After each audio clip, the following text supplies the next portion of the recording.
Ashama harka fuunee daawwattootaa fi dhaggeeffattoota sagalee Ameerikaa akka mul'atan.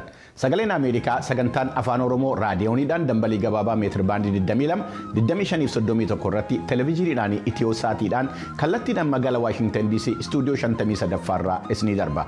Guyyaan irraa Kamisaa Guraandhala 10 bara 2022 akka lakkoofsa Itiyoophiyaatti immoo Guraandhala 3 bara 2014 qophii keenya har'aa keessatti gabaasaalee adda addaa qabna. Garuu oduutu dursa oduudhaaf gara tujubeetti isin dabarsa.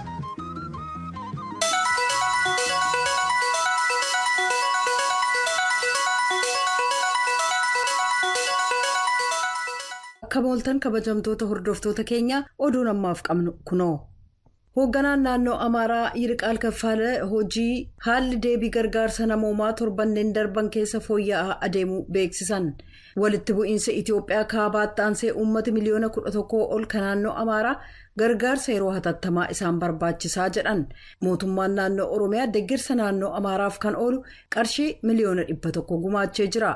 Bulchaan naannoo Oromiyaa Shimallis Abdiisaa akka jedhanitti deeggarsi kun michummaa naannoo Amaaraa waliin jiru agarsiisuuf jecha. Aangawoonni lamaan waboof leellistummaa gosa hookaraan guutetti duuluuf waliin hojjechuuf cicha qaban mirkaneessanii jiru jechuudhaan Asteer Misgaanaa gabaasteetti. Lammiiwwan Tigraay keessaa qe'eerraa buqqa'an heddummaachuu isaaniif qabeenyaan innaa hin jiraanne kanatti Maqaleerraa kan dhufan caasaan dargaggoota adda addaa waliin ta'uudhaan qaamotii hawaasaaf cireef tajaajilawwan fakkaatan kabiroo kennanii jiru. Gareen kun jiraattota Maqaleef dhaabolee kabiroo biraa deeggarsa gaafachuudhaan baatii fulbaana darbee qabee deeggarsa namoomaa kennaa ture.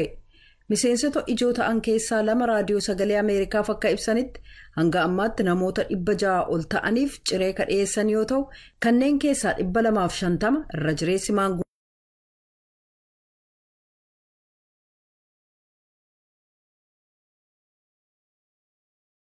Museveenii qeequudhaan himannaan kan irratti dhiyaate barreessaan lammii Ugaandaa biyyaa baqachuusaa abukaatoonsaa dubbataniiru. Abukaatoo Kakwenzaa Rukiraa Bashiijaa akka ta'an Eeroon Kiizaa raadiyoo sagalee Ameerikaaf akka ibsanitti barreessaan kun roobii kaleessaa biyyaa ka baqate yoo ta'u kunis manni murtii paaspoortii isaa gadhiisuu fi erga didee guyyaa 2 booda. Kiizaan gaaffiif deebii geggeessan irratti maamilli isaanii eessa akka jiru ibsanii jiran. Like 4 to 5 hours ago, he's trying to coordinate his... Sa'aatii 4 haga 5 waan ta'uun dura Rwaandaa keessa ture. Karaa isaa mijeeffachuu yaalaa jira. Yugaandaadhaa mala kanaani kan inni ba'e. Dhumarratti gara Awurooppaa deemuuf mala ni barbaada. Kwaansaan sirna badhaasa waldaa barreessitoota Pen International jedhamu irratti hirmaachuu akkasumas innaa waraanni Ugaandaa isa qabee turetti dararaarra ga'e jedhameen waan miidhameef wal'aansa akka argatuuf Jarmaniitti maluuf manni murtii paaspoortii isaa akka gadhiisu gaafataa ture. Kakwenzaan biyyaa baqachuu malee filannoo kabiraan qabu jedhu abukaatoonsaa baatii darbe Ugaandaatti ambaasaaddarri Jarmanii Maatiyaas Shaawer mana murtii Ugaandaaf xalayaa barreessuudhaan Kakwenzaan gara Jarmaniitti akka imalu akka eeyamu gaafatanii turan. Ministeerri dhimmootii alaa ambaasaadarichi dhimma biyyattii keessa seenan jechuudhaan xalayaa sana mormuun deebii kennanii jiran. Filannoo bara 2026tti geggeeffamu irratti kan Museveenii bakka bu'uu malu jedhaman ilmi isaanii Leentinaant Jeneraal Muhoozii Kainerugbaa pirezidantii Ruwaandaa Pool Kaagaameef bilbiluudhaan Kakwenzaan Ruwaandaa keessa akka hin jiraanne natti himan jechuudhaan Tiwiitarii irratti barreessanii jiran. Kan hordofaa jirtan sagalee Ameerikaa sagantaa afaan Oromooti. Muummichi ministeeraa Biriteen Booris Joonsan hoogganoota neetoof Poolaand waliin kamisaarraa wal arguu isaanii dura haleellaa Raashaan geggeessuu maltu kamiinuu dura dhaabbachuuf gargaarsa namoomaaf deeggarsa gochuuf jecha loltoota 1,000 qophee akka ta'an Biriteen ajajjee jirti. Imala dippiloomaasummaa ka Joonsan dura Mooskoo waliin muddammi jiru hammaataa innaa adeemetti aangawoonni Yuukireen deeggarsa waraanaa ergame kanaaf galateeffataniiru. Ittaanaa ministiriin ittisaa Yuukireen Vyacheslav Shapovalov akkas jedhu. Насамперед ми забезпечимо територіальну оборону, яка базується біля кордонів.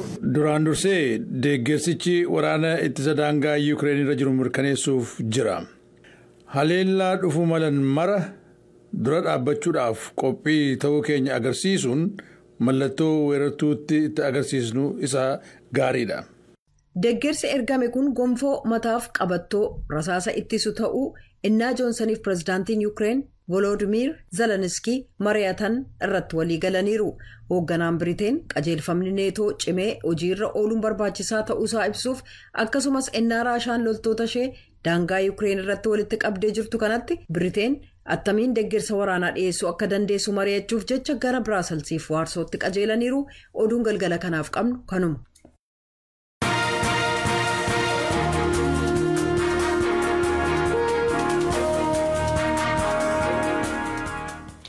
Hordoftoota keenya amma immoo gara gabaasaalee keenya itti aanutti ceenaa nu wajjiniin tura.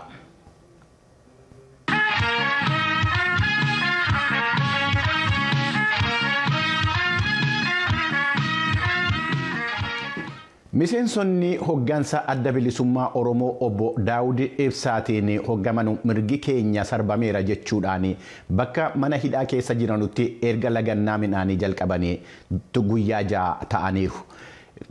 Itti aanaan itti gaafatamaan dhimma walquunnamtii sabaa yeroo kan paartii sanaa Lammii Gammachuu akka sagalee Ameerikaatti himanitti namoonni kun yookaan hidhamtoonni kun eegaa maatii isaaniitiin abukaatoo isaaniitiif haakimiidhaa fi hoggantoota paartii isaaniitiin waliin arguu dhabaniiti amma ji'a 7 ta'eera. Haala namoonni kun irra jiran irratti qondaaltota mootummaa yookaan hoggantoota mootummaa naannoo fi federaalaa gaafachuudhaaf fi addaan baafachuudhaaf yaaliin godhame akka hin milkoofne kan hibsite Tsahaay Daamxoo gabaasa ittaanu qindeessiteetti.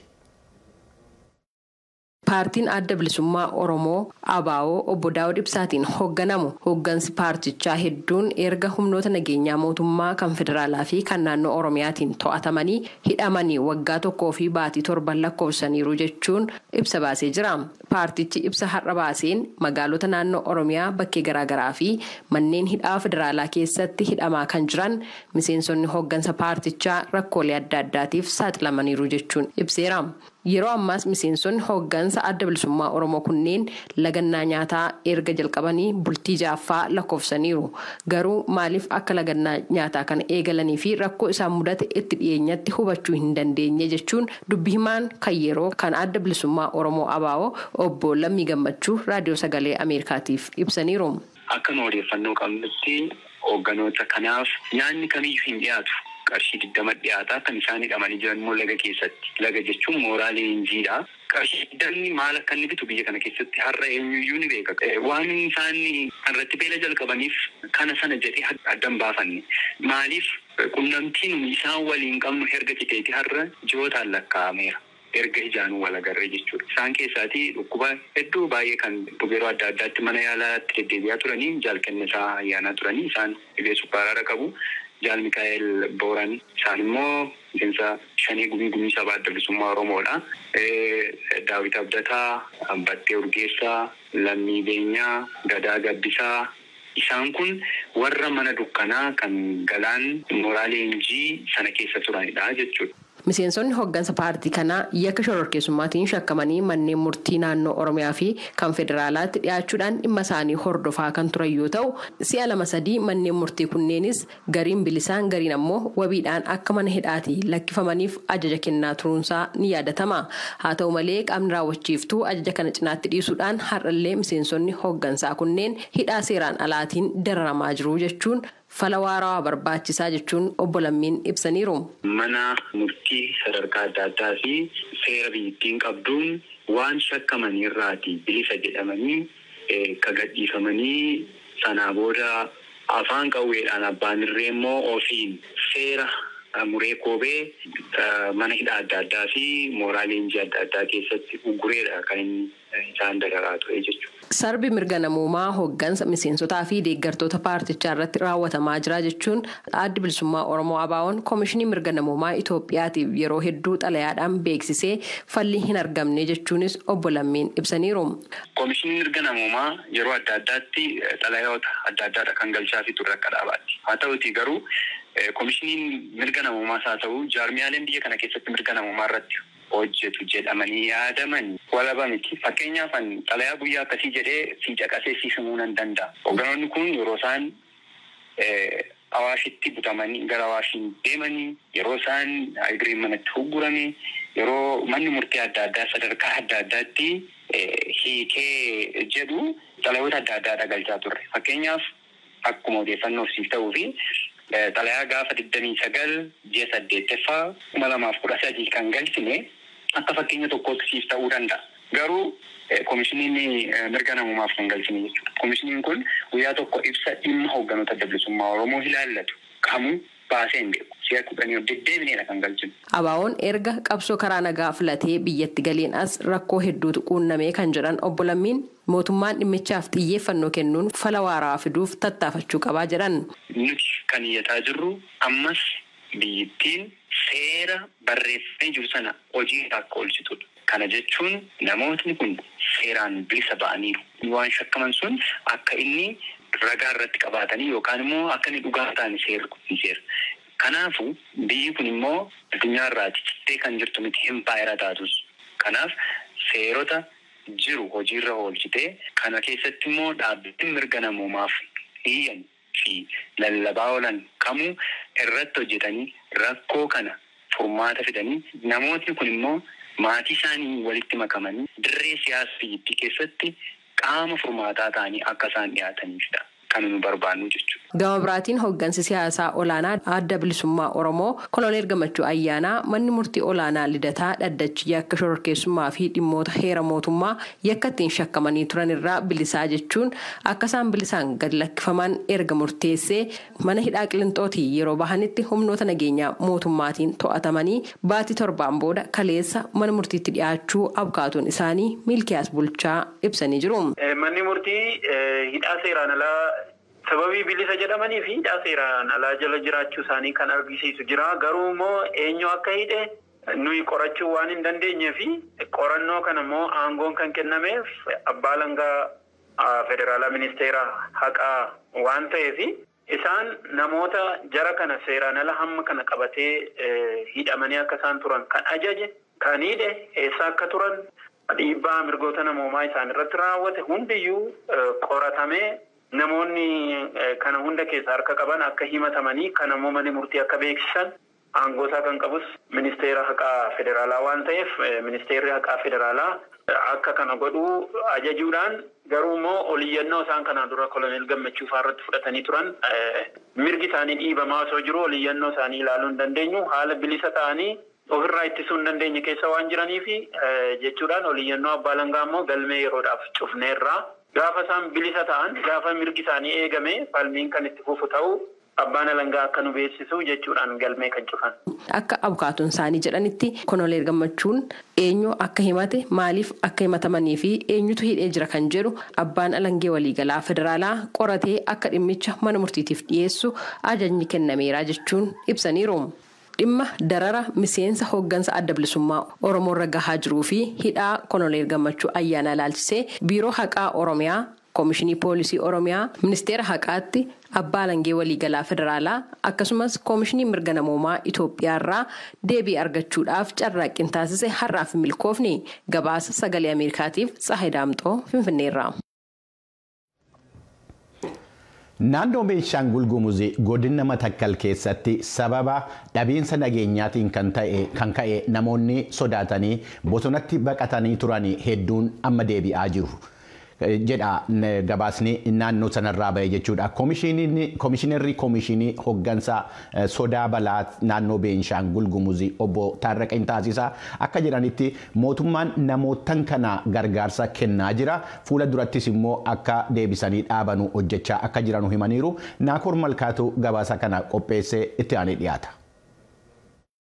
Koomishinarri koomishinii hooggansa sodaa balaa naannoo Beenishaangul Gumuz obbo Taarraqeen Taasisaa dhalattoota Gumuz 1,700 ta'an keessaa dhibbantaadhaan 60 kan ta'an jechuunis 64,200 ol kan ta'an ji'oota 2 dura bakka itti baqatanii turan bosona keessaa gara bakka dhufaniitti yookaan naannawaa isaaniitti deebi'aniiru jedhanii jiru. Koomishinarichi sababaa itti namoonni kunneen buqqa'anii turaniif yommuu ibsan akkas jedhu. Bifa garaagaraatiin bara 2012 kaasee namoonni bifa garaagaraatiin buqqa'aa turan naannaa sanarra warri Gumuzii ta'an gara nama 1,107 olii gara akka gara bosonaatti kan isaan baqatanii namoonni warra kaan immoo aanaarraa gara aanaatti gandarraa gara gandaatti kan buqqa'anis jiru. Walumaa gala rakkoo guddaatu jira godina sanarra akkuma beekamu. Warri kaan warrumti nagaa kana booressan dirqisiisanii kan fudhatan jiru. Warri kaanis olola garaagaraatiin ittisi biyyaa isiin fixa.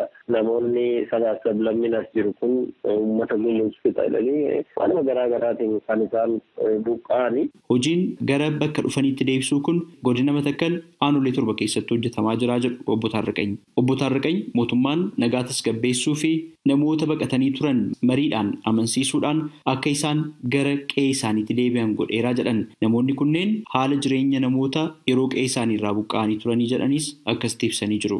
Aanota 7 keessaa Raawwee irraa kadhate hunduma isaanii keessa buqqaatiin tureera. Gubaa, Dibaatii, Bulan, Gombaraa, Daangur, Maanduraa kan jedhamu keessaa buqqaaniira. Isaan kun rakkoo garaagaraa keessa lafa namni gahuu hin dandeenyetti baqatan amma daarii Sudaanitti baqatan waan ta'eef namoonni kun rakkina garaagaraa, rakkina uffataa, rakkina nyaataa, rakkina qorichaa, rakkina garaagaraa keessa kan isaan turani. Komishinarichi deeggarsi midhaan nyaataa fi kan midhaan nyaataan ta'inii kennamaa jira jechuudhaan namoonni kunneen akka of danda'an gochuufis hojii hojjetamaa jira jedhan akkasitti ibsu. Amma garuu deebi'anii ergi isaan dhufanii booddee mootummaan akkuma isaan dhufaniin waan isaan barbaachisu nyaatas haa ta'u wantoota nyaatan ta'inis waan akka uffataa waan akka qorichaa kanaa isaaniif qopheessuu irra jira jechuudha. Mi'a manaallee ergi isaan dhufanii gara mana isaaniitti deebisu ergi gara mana isaaniitti deebisanii immoo deebisanii dhaabuu irratti hojjetama. Karoorumti bahee irratti hojjetamaa jira. Namoota ji'oota lamaan darban keessatti gara qe'ee isaaniitti deebi'aniiru jedhaman bilbilaan argannee dubbisuudhaaf yaaliin irra deddeebiidhaan taasifne ammaaf milkoofne. Haa ta'u malee jiraataa magaalaa Galgal Balas kan ta'anii fi sababa nageenya koo sodaadhuuf maqaan koo akka hin caqasamne jechuudhaan gaafatan akkas jedhanii jiru.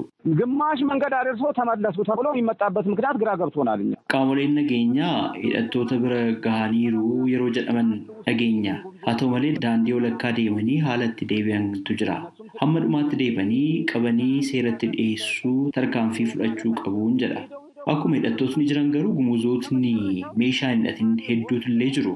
Haa ta'u malee hidhattootni kunneen ofirra deebi'uudhaan konkolaataa eeggatanii nama nagaa ajjeesu. Kanaaf mootummaan hidhattoota irratti tarkaanfii fudhachuu qabaan jedha jechuun dubbatan. Dhimma kana irratti obbo Taarriqany mootummaan nagaa deebisuuf hojjetaa jira jechuun tuufiinsaan kan hojjetu ta'us dubbatanii jiru. Yeroo duraa rakkoonni garaagaraa tureera, dogoggorri garaagaraa tureera. Amma garuu dogoggora sanarraa baruudhaan namooti kun lammaffaa ergas gahanii deebi'anii gara jaakkaa yookiin bosonaatti akka isaan hin deebineef hojii garaagaraatu hojjetama. Komaandi poostiin hojjechaa jira. Waliigalteen garaagaraas hojjetamaa jira. Namoonni kunis rakkoo darbeerraa waan baay'ee baranii jaakkaa keessatti ijoollee isaanii kan awwaalan jiru. Namoonni rakkina garaagaraa keessatti eelaan dhukkuba garaagaraatiin kan rakkatan namoonni waan jiraniifi isaanis waa barataniiru. Mootummaanis dogoggora darbeerraa waan baay'ee sirreessee murannoon itti galeera. Naannoon sunis nagaa dhabuu jedhamee uummannis jaarsoliin garaagaraa abbaan gadaa hundumtu namoonni garaagaraa hojii kana irratti kan isaan hojjechaa jiran warrootni mana amantiis hojii kana irratti kan hojjetamaa jiru. Isa duraarraa adda ta'a kan taasisu kan hin jechisiisu warroota kana. Naannoo Beenishaangul Gumuz keessumaa godina Matakkaliif Kaamaashii keessatti waggoota darban 3 keessatti mootummaan naannichaa sosochii Dimookiraatawaa Uummata Gumuz guudeen jedhee hidhattoota waamuun heddummoonni ajjeefamuun dubbatamaa kan madaanis akkasuma. Namootni kumaatamaan lakkaa'aman immoo qe'ee isaanii irraa buqqa'anii jiru. Mootummaan namoota qe'ee fi mana isaanii irraa buqqa'an deebisuuf hojjechaa jira jedha. Gama biraatiin dhaabbata mootummoota gamtoomaniitti koomishiniin baqattootaa UNHCR'if gargaartotni isaa naannoo Beenishaangul Gumuz keessatti koolugaltoota gargaaruudhaaf akka waltumsaa jiran dubbii himaan koomishinichaa Booris Cheelshirkoov Jeeneevaa irraa kaleessa ibsa baasaniin beeksisanii jiru. Akka lakkoofsa Awurooppaatti amajjii 18 jalqabee Toongoo bakka jedhametti walitti bu'iinsa humnoota mootummaa federaalaa fi hidhattoota gidduutti uumameen koolugaltoota naannoo sana 10,300 ta'an buufatni baqattootaa keessummeessu gubachuuf saamamuu dubbii himaan kun ibsa tibbanaa isaaniin beeksisanii jiru. Buufata baqattootaa kan biraa keessattis haleellaa wal fakkaatu dhaqqabeen koolugaltootni 22,000 ta'an bakka gargaarsa irraa argatan irraa fagaachuu dubbatanii jiru. Erga baatii muddee darbee haalli Beenishaangul Gumuz keessa jiru daran yaaddeessaadhaa jechuun dubbii himaan kun dubbachuun baqattootni Sudaaniif Sudaan kibbaa 70,000 ta'an naannicha keessa jiraachuu ibsanii lammiiwwan Itoophiyaa 500 ol ta'anis naannicha keessatti qe'ee isaanii irraa buqqa'uu eeranii jiru. Bulchiinsi naannoo Beenishaangul Gumuz buufataalee koolugaltootaa hamma namoota 20,000 qabachuu danda'an kennuun tumsa gochuu ibsanii koomishinichi wantoota jiraachuuf barbaachisan akka bakka jireenyaa fi tajaajila bishaanii dhiyeessuuf hojjetaa akka jirullee itti dabaluun beeksisanii jiru. Sagalee Ameerikaaf Naakoor Malkaa Amboorraa.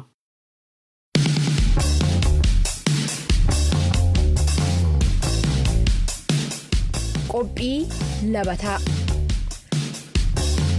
Qophiin labataa sagantaa dhimmoota dargaggoota warra foollee raaba akkasumas immoo labata laalatan irratti xiyyeeffachuudhaan sagalee Ameerikaa sagantaa afaan Oromootiin qophaa'ee torbanitti gaaf tokko jimaata simbira gaha. Barumsa, hawaasummaa, siyaasa, diinagdee, fayyaa, aartii mata dureen hin tuqamne hin jiraatu. Qophiin labataa yaada keessanan dhaggeeffattoota illee of keessa qabaata. Akka hirmaattan sin affeerra. Jimaata qophii labataa VOA afaan Oromoo irratti.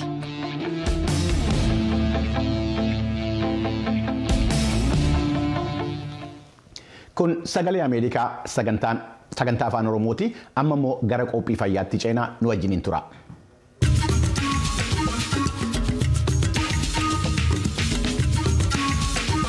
Qophiin fayyaa har'aa Afrikaa keessatti dubartoota miidhaa kan jiru kaansarii fiixee gadameessaa yookiin servikaal kaanser jedhamu irratti kan ilaallate irratti keessummaa haasofsiiseera.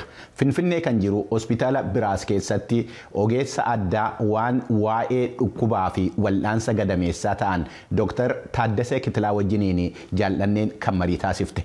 Gara sanattis hin dabarsina. Kaanseriin fiixee gadameessaa jechuun hiimaan paapiloomaa vaayirasii kan jedhamu tokkoon dhufaa biyya Afrikaa kana keessattis taanaan dubartoota akkuma baay'eetitti miidhamaa jira, ittiin du'aa jira. Biyya gara biraattis akkasuma jiraa garuu amma kanaa yoo ta'u baatee xinnoo isheen cinaa garuu ta'e iyyuu. Biyya keessattoo? Itoophiyaa kana keessatti bara 8,000 waggaatti argamaa lubbuun fixaa jira jedhamee amanama. Dhukkuba kana ofirraa ittisuufis talaala kennuudhaan danda'ama biyya lafaarratti. Iddoo itti dhaga'ame immoo booda immoo dafanii mana qorichaa dhaqaniillee wallaanamanii fayyuu danda'amu. Talaaliin kaansarii fiixee gadameessaa ittisuuf kennamu shamarri tokko yookaan dubartiin tokko si'a meeqa fudhatti jireenya keessatti? Si'a 2 fudhatti. Yoo har'a fakkeenyaaf waraannattee si'a jaangootti immoo ammas lammaffaa waraannatti jechuudha. Yeroo kun eegamuutu irra jira jechuudha itti baatee warri fudhatan. Talaaliin kun kennamuu kan qabu dubartiin quunnamtii saalaa itoo hin jalqabiin dura ta'uu qabamine? Amma danda'ametti kana quunnamtii saalaatiin vaayirasiin sun already dhala ishee keessa galeera taanaan kittibaati kana kennuun badaa waan gargaaru jechuudha. Utuu quunnamtii saalaa godhin dura utuu kanaatiin kana lamaan argattee baay'ee gargaara. Dubartiin yookiin shamarri kanaan qabamte daftee ofirratti hin barti? Dafee hin baramu. Dubartiin kaansarii 100 keessaa 99 kan sababii ta'eera jedhu hiimaan paapiloomaa vaayirasii jedhamudha jedhamee itti amanama ammaatti. Inni kun immoo amma baramee dhukkubni isaa irratti argamutti yeroo dheeraa fudhata. Amma naannoo waggaa 20 fudhataa jedhamee yaadama. Garuu yeroo inni jalqabe sana baay'ee itti dhaga'amu dubartii baay'ee irratti akkuma infekshinii isaaniitti ishee dhukkubee irraa darbuun danda'ama. Garuu inni vaayirasiin kun qabe hundumtuu immoo kaanseriin hin dhufa jechuu miti. Tarii garri 90 waggaa 4 waggaa 3 waggaa 2 booda fayyaniidhuma waayyuun ta'an isheenas persantii 10 kan dhukkubi kun gara kaanseriitti deemuu hin danda'amaa jedhamu. Egaa akkamittiin nama qaba? Maaliin dhufa? Kan inni nama qabu quunnamtii saalaatiin. Namni sijaaraa baatee xuuxuu infekshinii adda addaatiin qabamu immoo caalaatti isatti qabamuu hin danda'amu. Isa kana dubartoonni sadarkaa kaansarii irra tuun ga'iin maal gochuu qabu? Akkamittiin qabamuu dhaba isaanii baru? Dafanii ofirratti baruun waan tokko akka inni hin dhumnetti immoo ofirraa eeguun immoo isa talaalaa fudhachuudha kan gargaaru. Vaayirasiin kun sanyii baay'eetu jira. Amma 100 jira hiimaan paapiloomaa vaayirasii kan jedhamu kun. Isa keessaa hunduma isaatu kana fida jechuu miti. Keessumaa sanyiin inni 16 kan jedhamu dhibba keessaa 70 taane warri kaan immoo tarree 35 immoo akkuma kanaa dhukkuba adda addaa fiduu hin danda'amaa jedhama. Garuu keessumaa dhibba keessaa 70 sanyii 16 jedhamtu keessa. Kanaaf isheedhaaf talaala fudhachuun ni barbaachisaadha jechuudha. Ijoolleen durbaa mana jirtu talaala kana argachuun baay'ee barbaachisaadha jechuudha.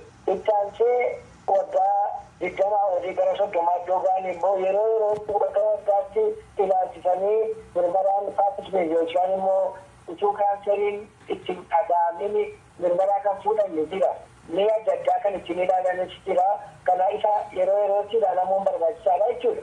Akkuma cheekaappiitti yookiin hakiimii of ilaalchisuun kun waggaa moo attamitti yoo ta'e irra gaariidha? Akkuma umriitti akka umriin itti dabalaa deemee fi waggaatti hojjechuun barbaachisaadha. Garuu dargaggeessoon waggaatti ilaalamuun barbaachisaadha jira. Garuu waggaa 2 waggaa 3 ilaalamuun baay'ee hir'isa dhukkuba kana. Yeroodhaan bira ga'anii gargaaruu akka danda'amutti jechuudha. Akka naannoo keenyatti waggaa 2 ilaalamuun barbaachisaadha jenname. Shamarree yookiin dubartiin kaansarii fiixee gadameessaan qabamte fayyuuf carraa qabdi? Fayyuuf carraa qabdi garuu yoom argameedha kan murteessu. Utuu inni itti faca'in naannoo sanatti duwwaa jira taanaan waan adda addaatiin gargaaramtee fayyuu hin dandeessu. Garuu rakkina kan ta'u gara caalu dhukkubni kun naannoo sana iddoo iddootti faca'e dhaqanii waan hin ilaalamnee fi oolchuunsaa baay'ee rakkina ta'a jechuudha. Lubbuu ishee galaafachuu hin danda'a. Kanaaf yeroo kamii gargaarsa argachuu jalqabde kan jedhudha kan murteessu. Wal'aansi fayyaa kanaaf ta'u baqaqsanii suphuudha moo waan adda addaatu kennama? Yoo fagaateera ta'e operaasyoonii godhanii amma danda'ametti baasuun radiyeeshinii kan jedhamu carariidhaan akkamuun keemooteraappii isa jedhamu saliqimsaniin akkamuun warra itti turee faca'e iddoo tokko taa'ee kan baasuu hin danda'amneef ta'udha. Gara biraan garuu waan adda addaa jira. Kolaayizeeshinii jechuun sunni faca'in ittuma isheetii buqqisanii baasuun isaanii fayyuu hin danda'amaa jechuudha. Waan adda addaa jira. Sadarkaan dhukkubisuun ga'eedha gargaarsi kan gochuu hin danda'amu. Gorsa maalii kennitu shamarranii fi dubartootaaf? Tokkoffaan umriin isaanii waggaa 9 amma waggaa 13-14tti utuu talaala kana fudhatanii inni kaanserii kana fiduu danda'ama kan jedhamu warra arfanti keessa jira isaan talaala kana fudhachuun baay'ee gargaara. Gara biraan immoo waggaa 2 tun dhukkubin mana qorichaa dhaqanii paappismeer kan jedhamu tokko yookaan immoo seelii mataa waaqanii irra jiru kana fuudhanii seelii sana geejjiramtuu isaa ilaalamuun baay'ee barbaachisaadha. Waggaa 2 akka dhiigni isaanii dhaabatee dullumni yeroo ga'u immoo waggaa tokkotti ta'ayyuuti. Fiixee gadameessaa bira darbee keessa gadameessaatti kaansariin uumamu jira? Jira. Indoneesiyaan keessa isaa gurguddaa lafa dhiigni ji'aan dhufu kan kaansariin achitti uumamu jira. Kan dubartiin hundumtuu gorfamuu irra jiru hiimaan paatrumaa vaayirasii inni jedhu kun inni kana fidu kun amma waggaa 20tti bilikisuma dhukkuba sanaayyuu agarsiisuu hin danda'u. Kanaaf yerootti dhaqanii ilaalamanii yeroodhaan gargaarsa argatanii fayyuu hin danda'u kan jedhu duwwaadha kan jechuu barbaadu. Dooktar Taaddasee Kitilaa deebii nuu laattaniif hedduu galatoomaa. Fayyaa ta'uu.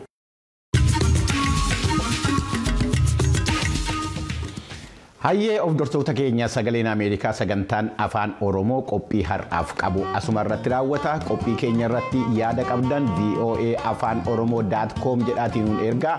Gulaalaan qophii keenya namoo daandii qophii keenya kana karaa miidiyaa hawaasaatiin tamsaasuudhaan kan qindeessitu Tigisti Gammee.